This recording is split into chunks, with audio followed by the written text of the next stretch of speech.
Friends, चलिए शुरू करते हैं हम लोग। एम्प्लॉयज स्टेट इंश्योरेंस फंड क्या है? ये स्कीम है एक, जिसको शॉर्ट में आप ESI एक्ट कह सकते हैं, एम्प्लॉयज स्टेट इंश्योरेंस एक्ट 1948, जिसको बेसिकली मैंने वर्ड क्या बोला, एम्प्लॉयज स्टेट इंश्योरेंस फंड, इसी नाम से जाना जाता है ये मोस्ट प्रोबेबली। लेकिन इस फंड की क्या अहमियत है, क्या ये प्रोवाइड करता है, किस बारे में बात करता है, इसके बारे में हम लोग पढ़ना शुरू करेंगे। तो सबसे पहली बात कि ये एक्ट आया कब? ESIC act, employees state insurance corporation, या फिर ESI एक्ट बोल सकते हैं आप, 1948। सवाल उठा सर 1948 में आ गया। जी हाँ, तो कब आया? तो ये आया था 19 अप्रैल को। 1948 में 19 अप्रैल को आया और ये अप्लाई होता है whole of India. Okay sir, पूरे इंडिया में अप्लाई होता है। तो सवाल ये उठा सर, हमने कुछ एक्ट्स में कभी कभी ये पढ़ा है कि होल ऑफ इंडिया का मतलब होता है इंक्लूडिंग जम्मू एंड कश्मीर। तो क्या ये कश्मीर पे भी अप्लाई होता है या नहीं होता? तो जब होल ऑफ इंडिया लिखा हो ना, तो बिल्कुल आप इसी को ऐसे ही इंटरप्रेट करेंगे। इसका मतलब हुआ कि पूरे जम्मू कश्मीर में अप्लाई होता है। ठीक, तो इसका मतलब हुआ कि पूरे इंडिया का मतलब जम्मू एंड कश्मीर में भी, JNK में भी अप्लाई होगा। सर जम्मू एंड कश्मीर में कुछ ऐसे एक्ट्स हैं जो अप्लाई नहीं होते। हाँ जी, जैसे आपने कॉन्ट्रैक्ट एक्ट पढ़ा हुआ है, तो कॉन्ट्रैक्ट एक्ट आपका JNK में अप्लाई नहीं होता। तो फिर ये एक्ट अप्लाई होता है सर? हाँ, ये एक्ट अप्लाई होता है वहां के लोगों को, वहां के फैक्ट्रीज पे अप्लाई होता है, वहां के कर्मचारियों को फायदा पहुंचाता है, बेनिफिट पहुंचाता है, और उनको भी इस एक्ट में इंश्योर करता है। ठीक है, ओके सर। तो सवाल ये उठा कि सर ये ESI एक्ट का ऑब्जेक्ट क्या है, क्यों बना ये, इस एक्ट को लाने के पीछे कारण क्या था? देखिए सवाल ये है कि ये हमारा एक्ट कुछ बेनिफिट्स, कुछ सिक्योरिटी या कुछ इंश्योरेंस देता है। क्या प्रोवाइड करता है? ये इंश्योरेंस देता है सर। तो इसका मतलब इसमें लाइफ इंश्योरेंस होता है? नहीं, ये इंश्योरेंस देता है किस बात की? और सोशल इंश्योरेंस देता है। अगर आप सिकनेस में हैं, सिकनेस मतलब समझ रहे हैं ना, बीमारी में है, बीमार है आप, और इसके साथ साथ मैटरनिटी का भी, maternity related with the women's, ladies या वुमेन से संबंधित जो समस्या होती है, प्रेगनेंसी या फिर आप कह सकते हैं कॉन्फाइनमेंट की, जिसे हम लोग डिफाइन करेंगे इसी एक्ट में, और चाइल्ड बर्थ की जो प्रॉब्लम होती है, तो वहां पे मैटरनिटी विमेंस को ये फैसिलिटी देता है, मेडिकल बेनिफिट्स देता है, कुछ पीरियोडिक पेमेंट्स होते हैं वो प्रोवाइड किए जाते हैं। इसके साथ साथ अगर आप एम्प्लॉयमेंट इंजरी में हैं, एम्प्लॉयमेंट इंजरी, तो वहां भी आपको बेनिफिट्स प्रोवाइड करता है। सर एम्प्लॉयमेंट इंजरी का मतलब क्या हुआ? आपको पर्सनल इंजरी होती है, या तो किसी एक्सीडेंट के थ्रू, या फिर एम्प्लॉयमेंट इंजरी में एम्प्लॉयमेंट के दौरान आप कुछ ऑपरेशन करते हैं, कुछ काम करते हैं, उसके दौरान आपको कुछ नुकसान होता है, एक्सीडेंट हो जाता है, या फिर आप उसमें काम करने की वजह से ही बीमारी की गिरफ्त में आ जाते हैं। जैसे अगर हम सीमेंट इंडस्ट्री में देखें, सीमेंट इंडस्ट्री में धूल वगैरह की वजह से कुछ एम्प्लॉय जो होते हैं वो बीमार हो जाते हैं, तो फिर वहां पे उनको यहाँ फायदा दिया जाता है।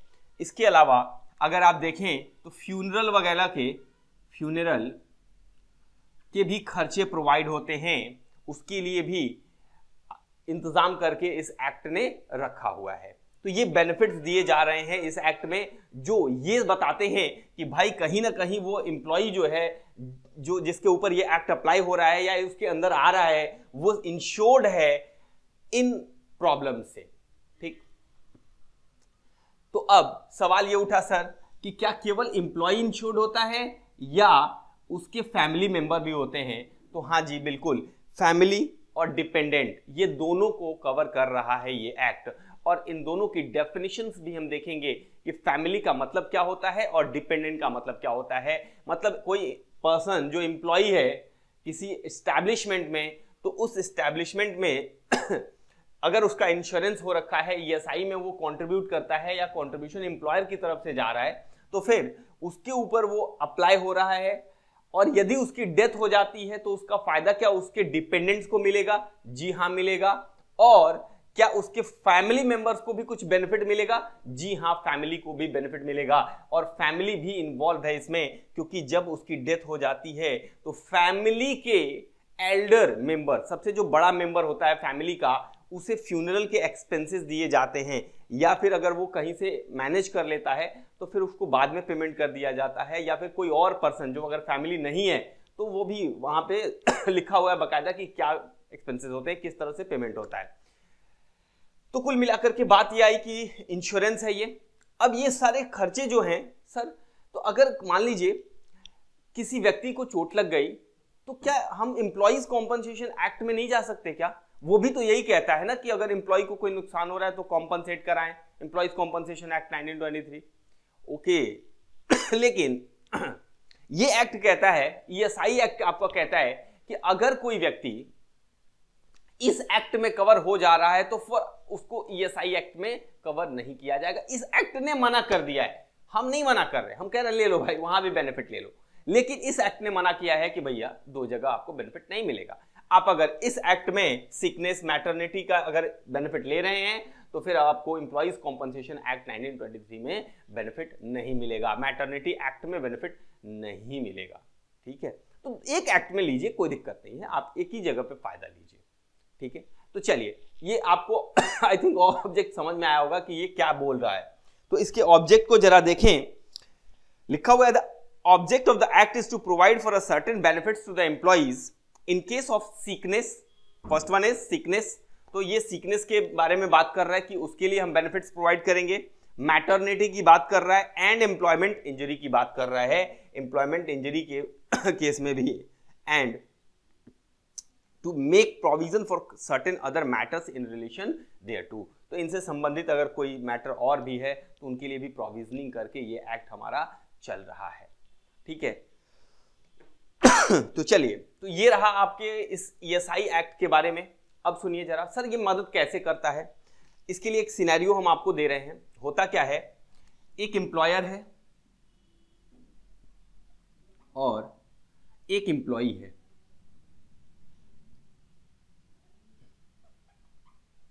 एम्प्लॉयर है और ये एम्प्लॉई है।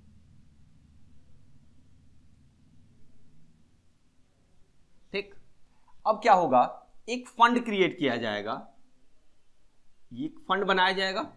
सर कौन सा फंड? इसे कहते हैं एम्प्लॉय स्टेट इंश्योरेंस फंड, जो कि हेल्ड एंड मैनेज्ड होगा by the employ state insurance corporation. एक कॉर्पोरेशन बॉडी है, ESIC, एक employ state insurance corporation body है जो इस एम्प्लॉय स्टेट इंश्योरेंस फंड को मैनेज करेगी, हेल्ड करेगी और एडमिनिस्टर भी करेगी, दोनों काम उसी का होगा। और एम्प्लॉयर क्या करेगा, एम्प्लॉय की सैलरी में से कुछ परसेंटेज काटेगा।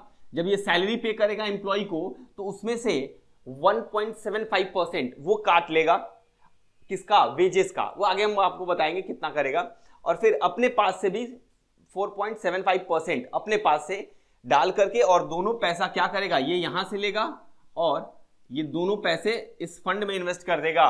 और जब यहां पे उसको एक्सपेंस करने होंगे एम्प्लॉयर को, एम्प्लॉय के बेनिफिट के लिए, उसके डिपेंडेंट्स के लिए, तो इसी फंड से वो क्या करेगा, पेमेंट्स करवाएगा। पीरियोडिकल पेमेंट्स होंगे या फिर जो बेनिफिट मेडिकल फैसिलिटीज वगैरह लेनी होंगी तो वो मिल जाएंगी। आपने कभी देखा होगा ईएसआई का हॉस्पिटल, कभी देखिए, अगर कहीं रोड पे जाते रहिए तो बहुत जगह आपको मिल जाएगा, लिखा रहेगा एम्प्लॉय स्टेट इंश्योरेंस हॉस्पिटल या ईएसआई हॉस्पिटल, इस तरह से करके वर्ड्स लिखे रहते हैं, आपको मिल जाएंगे। वहां पे आप मेडिकल फैसिलिटी ले सकते हैं, मेडिकल बेनिफिट्स ले सकते हैं और फ्री ऑफ कॉस्ट ले सकते हैं, या फिर आप जिस तरह से जो आपका टर्म कंडीशन होगा उस हिसाब से आपको वो फैसिलिटीज अवेलेबल हो जाएंगी। तो कुल मिलाकर के ये फंड क्रिएट होता है, एम्प्लॉयर भी कुछ उसमें पैसा डालता है, एम्प्लॉय भी डालता है, और ये फंड किस लिए यूज किया जाता है, for the benefit of the employ और द डिपेंडेंट और फैमिली मेंबर, इस हिसाब से होता है। ठीक है, तो अब आइए चलिए, तो इस एक्ट में और भी बाकी सारी चीजें हम डिटेल में पढ़ते रहेंगे और भी जैसे जैसे टर्म्स आएंगे उनको सीखते रहेंगे। अब स्टार्ट करते हैं हम सबसे पहले ये समझना कि भाई ये कहां कहां अप्लाई होता है हमारा एक्ट, किस किस जगह पे इसकी एप्लीकेबिलिटी होती है। ओवरऑल एप्लीकेबिलिटी के बारे में देखेंगे और बहुत इंपॉर्टेंट है ये देखना समझना, ठीक है। आइए शुरू करते हैं हम लोग एप्लीकेबिलिटी के बारे में। तो ऑब्जेक्ट हमने देख लिया ना। उद्देश्य क्या है इसका?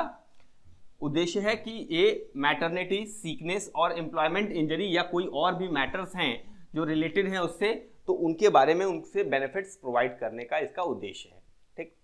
अब आइए एप्लीकेबिलिटी की बात करते हैं।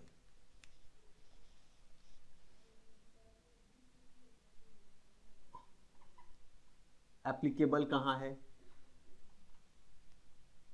तो पहली बात तो सर होल ऑफ इंडिया में एप्लीकेबल है, पूरे भारत में। तो सर पूरे भारत में क्या पेड़ों पे एप्लीकेबल है? नहीं, इसकी एप्लीकेबिलिटी पूरे इंडिया में जितनी भी फैक्ट्री हैं, सुनिएगा ध्यान से मेरी बात, जितनी भी भारत में फैक्ट्रीज हैं उन सारी फैक्ट्रीज पे ये अप्लाई होता है। All factories. Okay sir, factories पे अप्लाई होता है। अच्छा, तो सर फैक्ट्री का मतलब क्या होता है उसको हम अभी देखेंगे। सेक्शन 212 में हम देखेंगे कि फैक्ट्री का मतलब क्या होता है। लेकिन पहली बात तो ये कि सारी की सारी फैक्ट्रीज पे, all factories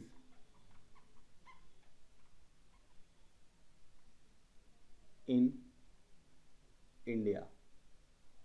sir in India नहीं लिखते तो भी हम समझ जाते हैं कि पूरे इंडिया में अप्लाई हो रहा है, तो फिर यहां लगेगा, ठीक है, कोई बात नहीं। All factories in India. Factory की डेफिनेशन क्या है वो समझेंगे हम सेक्शन 2 सबसेक्शन 12 में, समझ लेंगे कि क्या कह रहा है। सर पूरी इंडिया में पूरे फैक्ट्री पे अप्लाई होता है, ओके। तो सवाल ये उठा कि सर और कहां कहां अप्लाई होता है। तो फैक्ट्री के अलावा अगर आपकी central government in consultation with, central government आपकी किसके साथ कंसल्टेशन के साथ, मींस देखिए दो तरह की चीजें हैं। एक तो एप्रोप्रिएट गवर्नमेंट की बात आएगी, हम आपको बताएंगे कि एप्रोप्रिएट गवर्नमेंट में दो गवर्नमेंट होती है, सेंट्रल और स्टेट, ठीक है। तो यदि एप्रोप्रिएट गवर्नमेंट सेंट्रल गवर्नमेंट है तो फिर जो आपके कॉरपोरेशन होंगे, कॉरपोरेशंस, उनसे कंसल्टेशन लिया जाएगा। एप्रोप्रिएट गवर्नमेंट में in consultation with the corporation, और साथ साथ अगर एप्रोप्रिएट गवर्नमेंट स्टेट गवर्नमेंट है तो by approval of central government. दोनों बातें ध्यान से सुनिए। एप्रोप्रिएट गवर्नमेंट का मतलब क्या होता है अभी मैं आपको बताऊंगा, लेकिन फिलहाल एप्लीकेबिलिटी तो सीख ली जाए। तो फिर आराम से हम बात कर रहे थे कि सेंट्रल गवर्नमेंट, दूसरा point, central government in consultation with, किससे कंसल्ट करेगी? कॉरपोरेशन। सर कौन सी कॉरपोरेशन? अभी मैंने आपको बताया कि कॉरपोरेशन वो कॉरपोरेशन है जो, ये फंड बनता है एम्प्लॉय स्टेट इंश्योरेंस फंड, उस फंड को मैनेज करने के लिए एक बॉडी बनाई जाती है, वो बॉडी की बात कर रहे हैं। तो central government in consultation with the corporation, या फिर अगर एप्रोप्रिएट गवर्नमेंट कौन है? सेंट्रल गवर्नमेंट है तब तो ठीक, लेकिन अगर स्टेट गवर्नमेंट है तो स्टेट गवर्नमेंट है तो by the approval of central government से क्या लेनी होगी? अप्रूवल लेनी होगी। अगर सेंट्रल गवर्नमेंट एप्रोप्रिएट गवर्नमेंट है तो फिर कॉरपोरेशन से कंसल्टेंसी लेगी कि भाई विचार विमर्श किया जाएगा, और यदि एप्रोप्रिएट गवर्नमेंट स्टेट गवर्नमेंट है तो अप्रूवल लेगी सेंट्रल गवर्नमेंट से, और एक ऑफिशियल गैजेट में नोटिस देगी 1 मंथ की। 1 मंथ नोटिस ऑफिशियल गैजेट में पब्लिश करके, और चाहे सेंट्रल गवर्नमेंट या स्टेट गवर्नमेंट किसी और क्लास और क्लासेस ऑफ एस्टैब्लिशमेंट पे इस एक्ट को अप्लाई कर सकते हैं, भले वो इंडस्ट्रियल, एग्रीकल्चर या फिर कॉमर्शियल एक्टिविटीज परफॉर्म करते हो, भले भी किसी प्रकार की कोई मैन्युफैक्चरिंग एक्टिविटी करते हो जो संबंधित हो किससे? कॉमर्शियल, इंडस्ट्रियल या फिर एग्रीकल्चर एक्टिविटी से। क्लियर है? फिर से समझिए, एप्रोप्रिएट गवर्नमेंट इन मे मतलब ये ऑप्शन दिया गया है, it is not a compulsion, ये ऑप्शन है। May in consultation with the corporation and whether appropriate government is a state government with the approval of the central government after giving 1 month's notice of intention of so doing by notification in official gazette। तो 1 महीने की notice दे करके किसको देंगे sir notice? तो उस establishment को देंगे जिसके ऊपर अप्लाई करना है। सर कितने दिन पहले? कम से कम 1 महीना। 1 महीने की नोटिस दे करके और ऑफिशियल गैजेट में हम पब्लिश करेंगे कि भाई हम 1 महीने बाद इस एस्टैब्लिशमेंट के ऊपर ये एक्ट अप्लाई करने वाले हैं। तो ये इस कैटेगरी में आ रहे हैं, इनके ऊपर ये एक्ट अप्लाई हो रहा है। Official gazette extend the provisions of this act or any of them to any other establishment or classes of establishment, industrial, commercial, agriculture or otherwise. तो अदरवाइज वर्ड जो है ना बहुत बड़ा है, अब इसमें पता नहीं क्या क्या चीजें और सेंट्रल गवर्नमेंट और स्टेट गवर्नमेंट मिलकर के डाल दें और क्या क्या किस किस एस्टैब्लिशमेंट पे ये अप्लाई हो जाए कोई गारंटी नहीं है। ठीक है, लेकिन हाँ किसी भी नेचर का होना तो मैन्युफैक्चरिंग ही है। ठीक है, फैक्ट्री में तो मैन्युफैक्चरिंग ही होती है ना।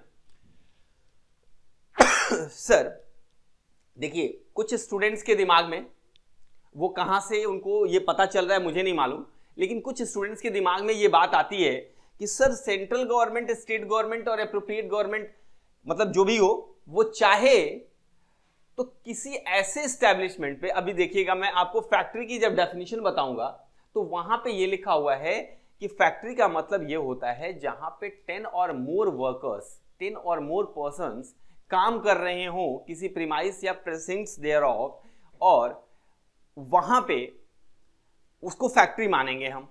ठीक है, अभी आते हैं फैक्ट्री की डेफिनेशन पे। लेकिन स्टूडेंट्स के दिमाग में आता है कि सर अगर कोई फैक्ट्री जिसमें 10 से कम भी काम करते हो तो ये एप्रोप्रिएट गवर्नमेंट चाहे तो इस प्रोविजन के हिसाब से, इस वाले प्रोविजन के हिसाब से उस पर भी अप्लाई कर सकती है।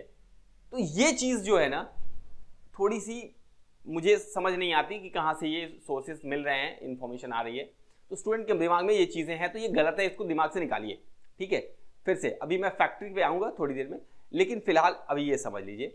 पहला क्या है कि सारी की सारी फैक्ट्री पे अप्लाई होता है। दूसरा क्या है कि अगर एप्रोप्रिएट गवर्नमेंट सेंट्रल गवर्नमेंट है तो इन कंसल्टेशन विद द कॉर्पोरेशन, तो वो कॉर्पोरेशन के साथ सुझाव करेगी कि क्या इस एस्टैब्लिशमेंट पे हमें इस एक्ट को अप्लाई करना चाहिए या नहीं करना चाहिए। और अगर सेंट्रल गवर्नमेंट की जगह स्टेट गवर्नमेंट एप्रोप्रिएट गवर्नमेंट है तो वो सेंट्रल गवर्नमेंट की अप्रूवल लेगी by giving 1 month notice publish in the official gazette क्या of intention so to do. मतलब हम ऐसा करना चाहते हैं, ये इंटेंशन रखने के साथ वो 1 महीने की नोटिस उस एस्टैब्लिशमेंट को देंगे कि भाई हम आपके ऊपर अप्लाई करने जा रहे हैं, और फिर उसके बाद एनी क्लास और क्लासेस ऑफ एस्टैब्लिशमेंट वो चाहें तो अप्लाई कर सकते हैं। वो इंडस्ट्रियल, कॉमर्शियल या एग्रीकल्चर या अदरवाइज नेचर के हो सकते हैं।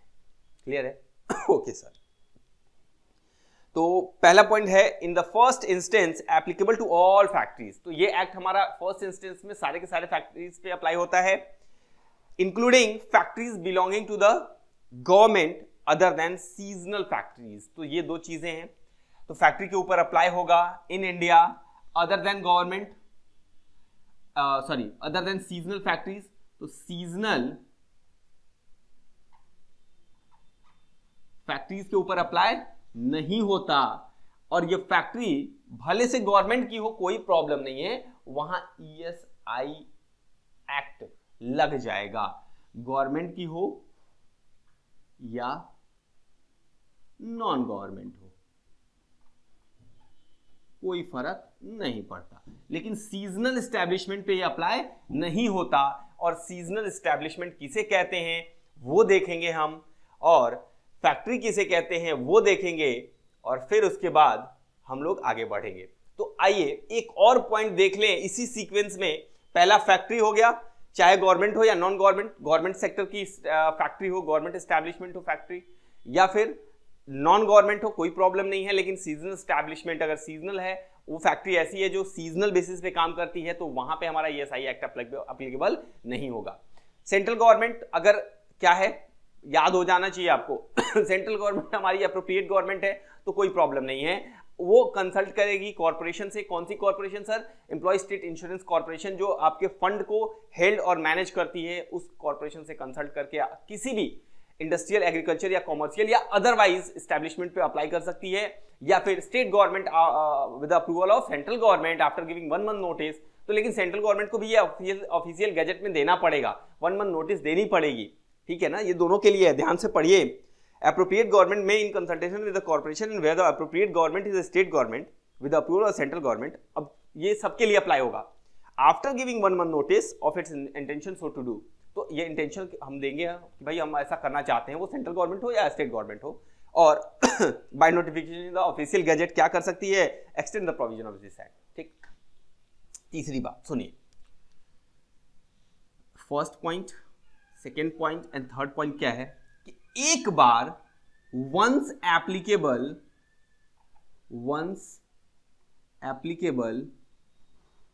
Always applicable. एक बार अप्लाई हो गया तो हमेशा अप्लाई होगा, ठीक है। ओके सर अब फैक्ट्री और एन एस्टैब्लिशमेंट, कोई भी फैक्ट्री या कोई भी एस्टैब्लिशमेंट जिसपे ये ESI एक्ट हमारा एक बार अप्लाई हो गया तो वो अब कंटिन्यू रहेगा। A factory or an establishment to which this act applies shall continue to be governed by this act, notwithstanding the number of persons employed therein at any time falls below the limit specified by or under this act or under the manufacturing process therein ceases to be carried on with the aid of power। देखिए factory का मतलब क्या होता है?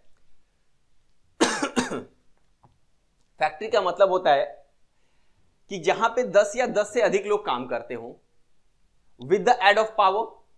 ऐसा factories act में लिखा है। सुनिएगा मेरी बात को, मैं आपको क्लैरिटी देना चाहता हूं कि फैक्ट्रीज एक्ट में ऐसा लिखा है। यहां भी फैक्ट्री की डेफिनेशन दी हुई है, नो डाउट, मैं आपको बता रहा हूं। इस एक्ट में भी फैक्ट्री की डेफिनेशन दी हुई है सेक्शन 212 में, लेकिन इसमें ऐसी कोई बात नहीं लिखी गई है। लेकिन फैक्ट्रीज एक्ट में यह बात लिखी गई है कि फैक्ट्रीज एक्ट में फैक्ट्री का मतलब होता है कि जहां पे 10 या 10 से लोग अधिक काम करें किसी एस्टैब्लिशमेंट में with the aid of power, या फिर 20 या उससे अधिक लोग काम करें without the aid of power.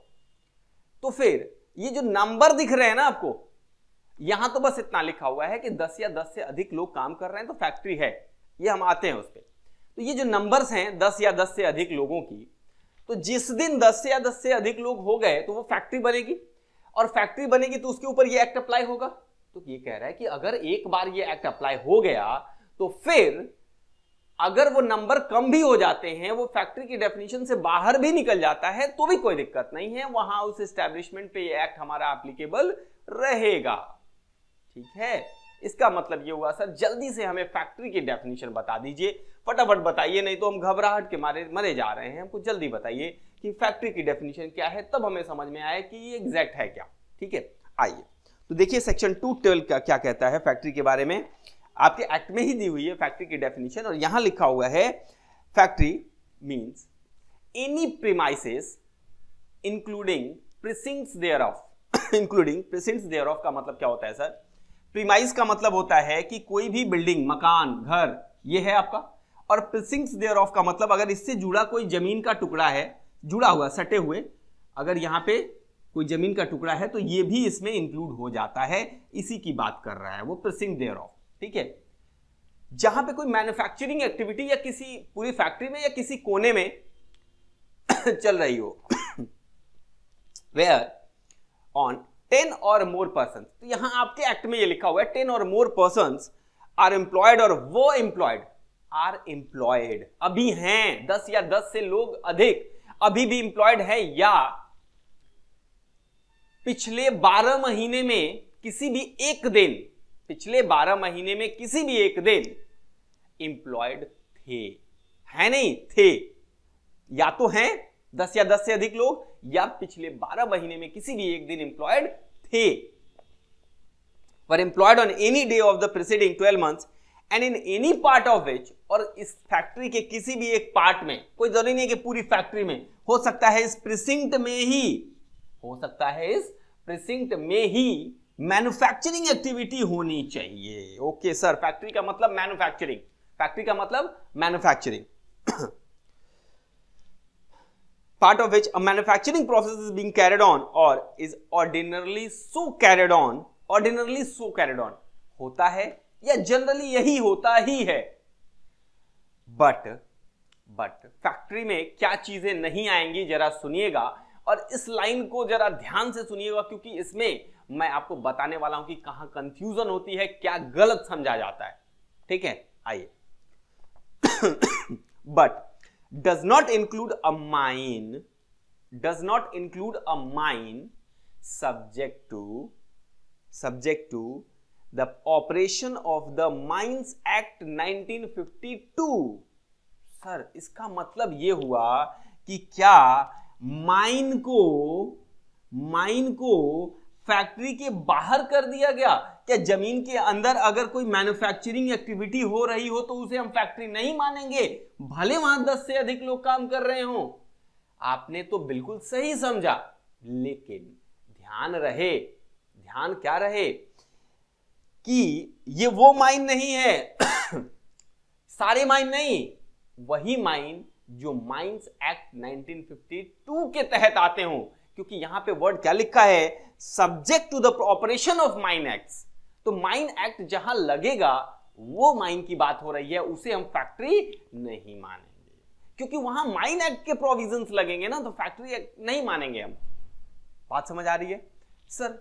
लेकिन कुछ लोग तो हमें पढ़ा रहे हैं ऐसे, बहुत सारे बच्चे कह रहे हैं कि माइंस पे एप्लीकेबल नहीं होता। अरे ऐसा है तो आप एप्रोप्रिएट गवर्नमेंट की डेफिनेशन उठाइए, एप्रोप्रिएट गवर्नमेंट की डेफिनेशन उठाइए और देखिए क्या लिखा है एप्रोप्रिएट गवर्नमेंट की डेफिनेशन में। सेक्शन 2(1) कहता है एप्रोप्रिएट गवर्नमेंट का मतलब होता है सेंट्रल गवर्नमेंट का अगर एस्टैब्लिशमेंट है, कोई ऑयल फील्ड है, कोई मेजर पोर्ट है, कोई माइन है, तो वो रेलवेज के साथ साथ वो एप्रोप्रिएट गवर्नमेंट सेंट्रल गवर्नमेंट होगी। तो बताइए ना, अगर माइन कवर नहीं होता तो फिर एप्रोप्रिएट गवर्नमेंट की डेफिनेशन में माइन डालने की जरूरत क्या थी? मुझे इसका सवाल का जवाब चाहिए। ठीक है, तो ये कंफ्यूजन नहीं आनी चाहिए। एग्जामिनर इन्हीं पॉइंट्स पे आपको टेस्ट करता है कि आप इसको समझ रहे हैं या नहीं समझ रहे। तो ध्यान से सुनिएगा, माइन का मतलब आपको ये रखना है कि वो माइन जिस पे माइंस एक्ट अप्लाई होता है 1952 का, या फिर रेलवे का रनिंग शेड जो होता है वो भी फैक्ट्री की डेफिनेशन में नहीं आता। ठीक है, तो रेलवे को बाहर कर दीजिए, कोई दिक्कत नहीं। केवल क्या रेलवे रनिंग शेड जो है उनको बाहर किया गया है यहां पे। तो देखिए, but does not include a mine subject to the operation of the mines act 1952 और अ रेलवे रनिंग शेड। तो रेलवे रनिंग शेड और mines subject to mines act 1952, तो वो माइंस बाहर हैं, और फिर रेलवे का रनिंग शेड जो है वो बाहर है, उसको भी फैक्ट्री की डेफिनेशन में हम नहीं रखते। ठीक है ना? तो ये रहा आपका फैक्ट्री का डेफिनेशन, जहां 10 या 10 से अधिक लोग काम कर रहे हो, कोई भी प्रीमाइस या प्रेसिंग देयर ऑफ। प्रेसिंग का मतलब होता है कि उसके बगल की जो खाली जगह है या कोई लैंड ओपन एरिया है उसे हम उसमें इंक्लूड करते हैं। उसके किसी एक पार्ट में या पूरी फैक्ट्री में मैन्युफैक्चरिंग प्रोसेस होता है या ऑर्डिनरली होता है मैन्युफैक्चरिंग प्रोसेस, तो इसे हम फैक्ट्री में कंसिडर करते हैं। ये डेफिनेशन आप में लिखी हुई है। Aid of power, without the aid of power, ये सब चीजें लिखी हुई है आपके फैक्ट्रीज एक्ट में, तो यहां पे हम उसको नहीं ले रहे। ठीक है, ओके। अब आइए, तो एप्रोप्रिएट गवर्नमेंट की सर आपने बात कर दी, तो आइए उसको भी चर्चा कर ही लेते हैं हम लोग। तो फैक्ट्री का मतलब समझ में आया। तो अब यहां पे क्या हो रहा था, अभी मैं एप्रोप्रिएट गवर्नमेंट पे आ रहा हूं कि एप्रोप्रिएट गवर्नमेंट क्या होती है, इसमें मैं आ रहा हूं। फिलहाल फैक्ट्री वाली प्रॉब्लम को मैं दूर कर दूं, तो यहां पे फैक्ट्री का मतलब जहां 10 या 10 से अधिक लोग काम करते हैं। तो पिछले 12 महीने में किसी भी एक दिन अगर 10 या 10 से अधिक लोग काम करने वाले मिल गए, उस एस्टैब्लिशमेंट में इन्वॉल्व हो गए, तो वो फैक्ट्री बन गई।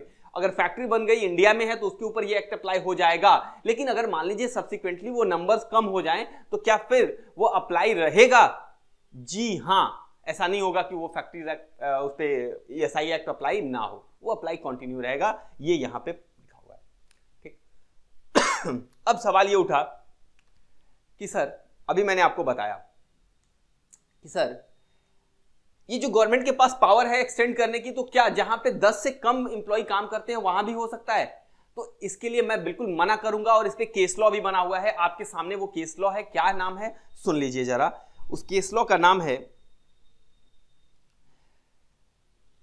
Employ state insurance corporation Orissa region versus Gujarat cooperative milk marketing federation limited, और 2009 का केस है। और इसमें हुआ क्या था, it was held that in the absence of required number of employees in milk federation, ESI act could not be extended upon it. Sir, तो क्यों नहीं अप्लाई हो पाया? क्योंकि वहां पे रिक्वायर्ड नंबर, जो नंबर होते हैं ना फैक्ट्री के लिए 10, वो नहीं थे ना वहां। तो फिर इस वजह से क्यों नहीं हो पाया? रिक्वायर्ड नंबर जो चाहिए थे वो नहीं हो पाए, इस वजह से वहां पे वो अप्लाई नहीं हो पाया। ठीक है ना? तो आपको ये ध्यान रखना है, अगर रिक्वायर्ड नंबर जो 10 चाहिए अगर अवेलेबल नहीं है तो फिर ऐसा नहीं है कि उस पर एक्सटेंड हो जाएगा, नहीं हो पाएगा, वहां पे आप अप्लाई नहीं कर सकते और फिर आपको फैक्ट्री बनानी पड़ेगी उसे। ठीक है ना? या फिर सेंट्रल गवर्नमेंट स्टेट गवर्नमेंट चाहे तो रिक्वायर्ड नंबर अगर है लेकिन वो फैक्ट्री की डेफिनेशन में नहीं आती तो भी उसके ऊपर अप्लाई कर सकते हैं यदि रिक्वायर्ड नंबर ऑफ मेंबर्स जो चाहिए वो हो रहे हों। ठीक है? अच्छा, सवाल ये उठा सर कि क्या किसी और एस्टैब्लिशमेंट पे, जी हां, एक मिठाई बनाने वाली दुकान पे ईएसआई एक्ट अप्लाई हो सकता है? सर ये तो फैक्ट्री है, क्या हो सकता है? अगर वहां पे जितने नंबर चाहिए, मैन्युफैक्चरिंग प्रोसेस तो हो रहा है, कुछ ना कुछ बन रहा है, मिठाइयां बन रही हैं, तो क्या दिक्कत है? कॉमर्शियल हो, एग्रीकल्चरल हो, जहां 10 या 10 से अधिक लोग काम कर रहे हो, मैन्युफैक्चरिंग एक्टिविटी हो रही हो, तो उस मिठाई को दुकान को भी हम फैक्ट्री मान लेंगे। ठीक है? तो ऐसा एक केस लॉ में हुआ था और ये केस लॉ था आपका employ state insurance corporation versus Premlal का, और इसमें डिसाइड किया गया, हाई कोर्ट ने डिसाइड किया कि it was held that ESI scheme will be applicable to establishments preparing sweets with the aid of LPG। तो वो LPG गैस का यूज करके वो बना रहे थे, तो उनके ऊपर भी ये एक्ट अप्लाई होता है। ठीक है? तो आइए अब ये कॉन्सेप्ट समझने के बाद अब चलते हैं एप्रोप्रिएट गवर्नमेंट की तरफ, और इसको समझना है हमें। सेक्शन 2 सबसेक्शन 1 में इसकी डेफिनेशन दी हुई है। क्या कहा गया कि एप्रोप्रिएट गवर्नमेंट का मतलब अगर कोई एस्टैब्लिशमेंट है जो सेंट्रल गवर्नमेंट की एस्टैब्लिशमेंट है, सेंट्रल गवर्नमेंट की एस्टैब्लिशमेंट है, या फिर कोई मेजर पोर्ट है, मेजर, सर ये मेजर पोर्ट क्या होते हैं? पोर्ट आप लोग जानते हैं ना, जहां से सामान पानी के जहाज पे लोड होकर के आता है और या फिर जाता है, जहां आता है या फिर जहां से जाता है वो पोर्ट होते हैं। तो इंडिया में मेजर पोर्ट्स जो है 12 से 13 मेजर पोर्ट है। तमिलनाडु में है, आपका आंध्र प्रदेश में है, महाराष्ट्र का नवी मुंबई आप जानते होंगे। तो अलग अलग ऐसे जगह पे, केरल, 12 से 13 मेजर पोर्ट्स हैं इंडिया में, जहां पे जिनको आप कह सकते हैं कि इनकी बात कर रहा है तो ये भी इस कैटेगरी में आ जाते हैं। मेजर पोर्ट के साथ साथ अगर हम बोले ऑयल फील्ड, ऑयल फील्ड आप जान रहे हो, तेल के कुएं, ऑयल वेल या ऑयल फील्ड कहते हैं इसको, तो ऑयल फील्ड भी कवर होगा। सेंट्रल गवर्नमेंट की कोई एस्टैब्लिशमेंट है, मेजर पोर्ट है, ऑयल फील्ड है, रेलवे, रेलवे और माइंस। ठीक है ना? तो कितने हो गए? 1 2 3 4 5, ये 5 ऐसे एस्टैब्लिशमेंट हैं। इनके लिए सेंट्रल गवर्नमेंट को, किसको? सेंट्रल गवर्नमेंट को माना गया है एप्रोप्रिएट गवर्नमेंट। मतलब इनके से संबंधित अगर कोई डिसीजन लेना होगा या कोई भी प्रॉब्लम होती है तो सेंट्रल गवर्नमेंट इसके लिए एप्रोप्रिएट गवर्नमेंट मानी जाएगी, और ये माना जाएगा कि ये सेंट्रल गवर्नमेंट के अंदर आते हैं। ठीक है? एप्रोप्रिएट गवर्नमेंट का मतलब हुआ कि इनकी गवर्नमेंट कौन है? सेंट्रल गवर्नमेंट है। क्लियर है ना? अगर प्रिंसिपल एम्प्लॉयर की बात देखनी हो तो भी वहां पे आप चेक कर सकते हैं कि सेंट्रल गवर्नमेंट है। इसके अलावा जितने भी होंगे वो सबके लिए स्टेट गवर्नमेंट को हम मानेंगे क्या? Appropriate government. इनके अलावा जितने भी एस्टैब्लिशमेंट होंगे सबके लिए स्टेट गवर्नमेंट को क्या माना जाएगा? एप्रोप्रिएट गवर्नमेंट, एजी माना जाएगा। तो ध्यान से सुन लीजिए, सेंट्रल गवर्नमेंट का एस्टैब्लिशमेंट हो, मेजर पोर्ट्स हो, ऑयल फील्ड हो, रेलवे हो, माइंस हो, इन सबके लिए सेंट्रल गवर्नमेंट, और इनके अलावा कोई भी एस्टैब्लिशमेंट है, जैसे अभी मैंने बताया कि मिठाई की दुकान, तो उसके लिए स्टेट गवर्नमेंट को माना जाएगा क्या? Appropriate government. क्लियर है? Okay sir. तो देखिए सेक्शन 2(1) में लिखा गया है, defines appropriate government in respect of the establishment under the control of the central government or the railway administration, railway administration के लिए भी, रेलवे के लिए भी सेंट्रल गवर्नमेंट है। अब मेजर पोर्ट, तो सर 12-13 मेजर पोर्ट, अरे नहीं नहीं, कोई भी मेजर पोर्ट हो उसके लिए सेंट्रल गवर्नमेंट को ही एप्रोप्रिएट गवर्नमेंट मानेंगे। और oil field the central government and in all other cases the state government. Clear है? देखिए जरा हमने देख लिया एप्रोप्रिएट गवर्नमेंट कौन है, फैक्ट्री की डेफिनेशन हमने देख ली सेक्शन 212 में, एप्रोप्रिएट गवर्नमेंट देख लिया। अब आइए जरा सीजनल एस्टैब्लिशमेंट देख लेते हैं, क्या है सीजनल एस्टैब्लिशमेंट, किसे कहते हैं जिनके ऊपर ये एक्ट अप्लाई नहीं होता। ये एक्ट अप्लाई नहीं होता इसलिए हमें इसे देखना पड़ेगा, सीजनल एस्टैब्लिशमेंट को समझना पड़ेगा। और हम आपको बताएं सीजनल एस्टैब्लिशमेंट का मतलब होता है, हम लोग जानने को तो सब जानते हैं, सेक्शन 219A में एस्टैब्लिशमेंट को डिफाइन किया गया है आपके सीजनल एस्टैब्लिशमेंट को। वहां ये कहा गया कि मैन्युफैक्चरिंग एक्टिविटी हो रही है, कहीं अगर मैन्युफैक्चरिंग एक्टिविटी हो रही है और खास करके ये आइटम्स, खास करके ये आइटम जहां पे मैन्युफैक्चरिंग प्रोसेस चल रहा है, कौन कौन से? आप कॉटन गाइनिंग जानते हैं, कॉटन गाइनिंग सीजनल वर्क होता है, वहां पे कॉटन प्रोड्यूस किया जाता है उसके पौधों से, और उसको गाइनिंग का मतलब होता है ना कि वहां से उसके बीज को अलग करना, कॉटन फाइबर से कॉटन सीड्स को अलग करना, सेपरेट करना, इसे हम कॉटन गिनिंग कहते हैं, कॉटन गाइनिंग कह लीजिए आप। कॉटन प्रेसिंग का काम करना, शुगर मिल आप जानते हैं, शुगर मिल का काम सीजनल होता है, इंक्लूडिंग गुड़, जो गुड़ बनता है उससे, उसके मोलासिस को जला करके गुड़ बनाया जाता है, वो भी। तो इस तरह के काम जो होते हैं कॉटन के साथ साथ टी, चाय का भी काम ठंडियों के मौसम में होता है, तो कॉफी का काम, ये इस तरह के काम जो होते हैं वो क्या हैं, सीजनल होते हैं, एक पर्टिकुलर सीजन में होते हैं। तो जहां ये काम होते हैं ऐसे एस्टैब्लिशमेंट को इसमें इंक्लूड नहीं किया गया। और साथ साथ जहां 7 महीने से ज्यादा ये सब काम जो हो रहा है ना मैन्युफैक्चरिंग प्रोसेस, ये 7 महीने से ज्यादा नहीं होना चाहिए। आपसे सवाल पूछ लेगा ऑब्जेक्टिव टाइप में कि कितने महीने, तो आपको याद रखना है कि 7 महीने से ज्यादा का प्रोसेस नहीं होना चाहिए, तो इसे हम सीजनल एस्टैब्लिशमेंट कहते हैं, और इस एस्टैब्लिशमेंट पे आपका ईएसआई एक्ट एप्लीकेबल नहीं होता। तो सुन लीजिए फटाफट ध्यान से कि सीजनल एस्टैब्लिशमेंट क्या है। Defines term seasonal factory as a factory which is exclusively engaged, मतलब इसी काम के लिए इन्वॉल्व हो, क्या क्या है वो, और in one or more of the following manufacturing process, namely cotton ginning, cotton और जूट प्रेसिंग, जूट होता है उसकी प्रेसिंग का काम, ये काम हमने आपको नहीं बताया, decortication of ground nuts, decortication का मतलब होता है ना जो आपकी मूंगफली होती है उसको फोड़ करके उसमें से दाने निकालना और उसका छिलका अलग करना, तो डिकॉर्टिकेशन कहते हैं उसको। तो decortication of ground nuts, manufacturing of coffee, indigo, tea, lac, rubber, sugar including gur etcetera, or tea or any other manufacturing process which is incidental or to or connected with any of the aforesaid processes and includes a factory which is engaged in a period not exceeding 7 months in a year। तो एक साल में 7 महीने से ज्यादा का काम यहां नहीं चलता। किस प्रकार का काम? ये जो मैंने आपको गिनवाया, कौन कौन से काम, कॉटन गाइनिंग का, कॉटन और जूट प्रेसिंग का, आपका रबर है, सुगर है, लैक है, कॉफी है, और डिकॉर्टिकेशन ऑफ ग्राउंड नट्स, या फिर इस तरह से इससे रिलेटेड कोई मैन्युफैक्चरिंग एक्टिविटी है साल भर में 7 महीने से ज्यादा नहीं चलती है। In any process of blending, अब हो सकता है उसमें ब्लेंडिंग का काम होता हो, वो भी आ जाएगा। भाई आप पूरे 6 महीने 7 महीने केवल क्या करेंगे, तोड़ेंगे ही केवल काम करेंगे? नहीं, अगर कॉफी बना रहे हैं तो कॉफी में ब्लेंडिंग होती है, फ्लेवर्स मिलाए जाते हैं, तो वो भी काम अगर हो रहा है, ब्लेंडिंग है, पैकिंग है, रीपैकिंग ऑफ टी और कॉफी है, और in such other manufacturing process as the central government may by notification in the official gazette specify।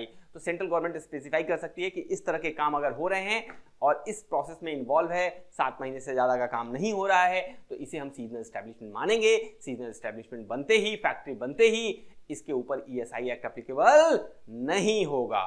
ठीक है, सेक्शन 219A। ओके सर, तो ये रहा आपका सीजनल एस्टैब्लिशमेंट की डेफिनेशन, ये हमने समझ लिया। हमने एप्रोप्रिएट गवर्नमेंट कौन है ये समझ लिया, हमने फैक्ट्री क्या है ये भी समझ लिया।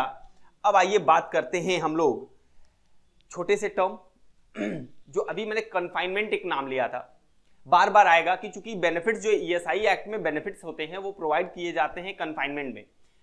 तो कन्फाइनमेंट होता क्या है इसके बारे में मैं आपको बता दूं। जो लेबर होता है प्रेगनेंसी में जब चाइल्ड बर्थ होता है तो उस लेबर को, अगर बच्चा पैदा हो रहा है तो उसे कन्फाइनमेंट कहेंगे।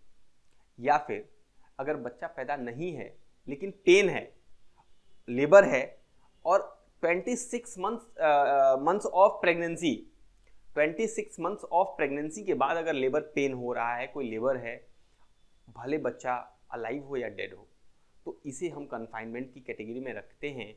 और उस महिला को वो बेनिफिट्स, जो ESI में बेनिफिट्स हमने गिनाए हैं, वो जो फ़ायदे गिनाए हैं और अभी आगे बताएंगे कि किस किस तरह से फ़ायदे मिलते हैं, मेडिकल ट्रीटमेंट्स के फ़ायदे, जो पेमेंट्स कुछ मिलते हैं, वो सारे किस प्रकार से मिलेंगे। तो इसलिए ये जानना ज़रूरी है कि कन्फाइनमेंट बेसिकली है क्या। ये मैटरनिटी से जुड़ा हुआ है और उसमें ये फ़ायदे पहुंचाने के लिए कन्फाइनमेंट को हम समझते हैं, उसको डिफाइन किया गया है। तो ठीक है ना, तो एक बार देख लीजिए कन्फाइनमेंट क्या लिखा हुआ है। कन्फाइनमेंट का मतलब होता है labour resulting in the issue of living child. Issue of living child मतलब ऐसा लेबर, ऐसा पेन जिससे कि लिविंग चाइल्ड बर्थ हो, और labour after 26 weeks of pregnancy. तो अगर प्रेगनेंसी के 26 हफ्ते, सॉरी मैंने मंथ बोल दिया क्या, आई एम रियली सॉरी, मैंने मंथ बोल दिया ना चलिए मिस्टेक है ये। तो 26 मंथ वीक्स, सॉरी फिर से ये ना वर्ड्स, मंथ में हम लोग ज़्यादा काम करते हैं ना इसलिए। तो 26 वीक्स ऑफ प्रेगनेंसी, उसके बाद जो होता है वो पेन, आगे देखिएगा, of resulting weeks of pregnancy resulting in issue of a child whether dead or alive. तो अलाइव हो या डेड हो वो आपको कन्फाइनमेंट में आ जाएगा, सेक्शन 2(3). ठीक है, तो ये कन्फाइनमेंट है, इसको भी हमने स्टडी कर लिया। अब जरा ध्यान से सुनेंगे आप। अब इसके बाद मैं जो बताने जा रहा हूं that is very much important, because बार बार एक वर्ड आएगा आपको डिपेंडेंट और वर्ड आएगा फैमिली। तो आइए जरा हम बताते हैं आपको कि डिपेंडेंट का मतलब क्या होता है, फैमिली का मतलब क्या होता है, कौन कौन आता है, क्योंकि बहुत सारी प्रॉब्लम्स होती हैं इन टॉपिक्स में। बच्चों को एग्जाम में तो पूछ सकता है कि डिफाइन डिपेंडेंट के बारे में बताइए कौन है। भाई CMA के एग्जाम में आप देखें तो बहुत बार ये चीज़ें पूछी जा चुकी हैं, ये डेफिनेशंस पूछी जा चुकी हैं, कई डेफिनेशंस आ जाती हैं, तो वहां प्रॉब्लम होती है। तो इसको समझना बहुत इंपॉर्टेंट है। ठीक है, तो आइए अगर हम ये कहें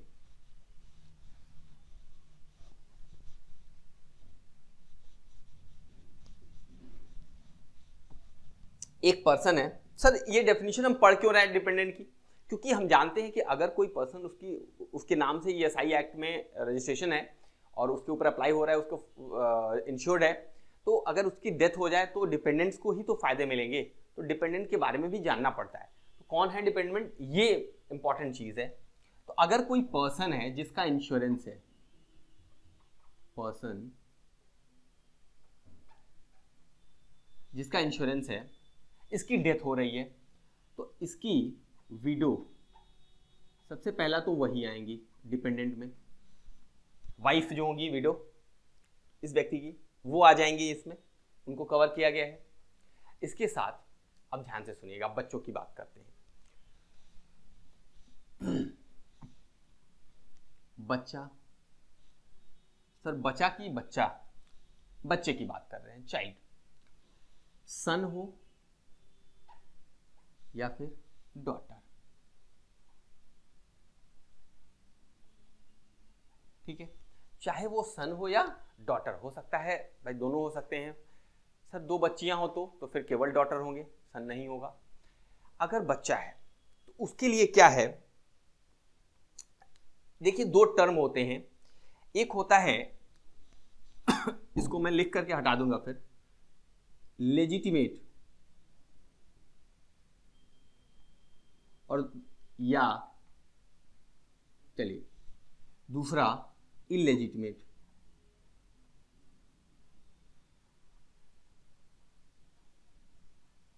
लेजिटिमेट या फिर इलेजिटिमेट। सर क्या मतलब होता है इसका, अगर कोई चाइल्ड बर्थ करता है by the legally married couples, तो उसे लेजिटिमेट सन या लेजिटिमेट चाइल्ड बोलेंगे। लेकिन अगर विदाउट लीगल मैरिज अगर कोई चाइल्ड बर्थ करता है तो उसे इलेजिटिमेट चाइल्ड कहते हैं। दोनों समझ आ गया? मतलब आप इसे इलीगल मत बोलिए, इलेजिटिमेट बोलिए। मीन्स जहां पे पेरेंट्स की मैरिज लीगल नहीं है तो वो चाइल्ड इस कैटेगरी में आएगा, और जहां पे लीगल मैरिज है वो इस कैटेगरी में। सवाल ये उठा कि सर एडॉप्टेड सन, अगर किसी व्यक्ति ने किसी बच्चे को गोद ले लिया, एडॉप्ट कर लिया, तो फिर वो किस कैटेगरी में आएगा, लेजिटिमेट या इलेजिटिमेट? मैंने कहा ना लीगली मैरिड कपल, तो लीगली मैरिड का मतलब क्या, एडॉप्टेड भी हो गया, उसमें लीगल वर्ड कहां आ रहा है, लेजिटिमेट में, तो एडॉप्टेड सन यहां पे आएगा। तो आप लेजिटिमेट बोले या एडॉप्टेड, ये दोनों एक साथ लगे रहेंगे, दोनों क्या होगा, एक साथ लगे रहेंगे, लेजिटिमेट और एडॉप्टेड सन बोलेंगे आप या चाइल्ड बोलेंगे, ठीक है? ओके सर, तो आइए अब बात समझ में आएगी। तो सन है कोई भी व्यक्ति जिसकी डेथ हो जाती है, उसके डिपेंडेंट के बारे में बात कर रहे हैं कि उसके पीछे कौन लोग हैं उसके ऊपर डिपेंडेंट हैं। तो अगर सन की बात करें तो हम देखेंगे पहले कि ये सन लेजिटिमेट है या फिर इलेजिटिमेट है।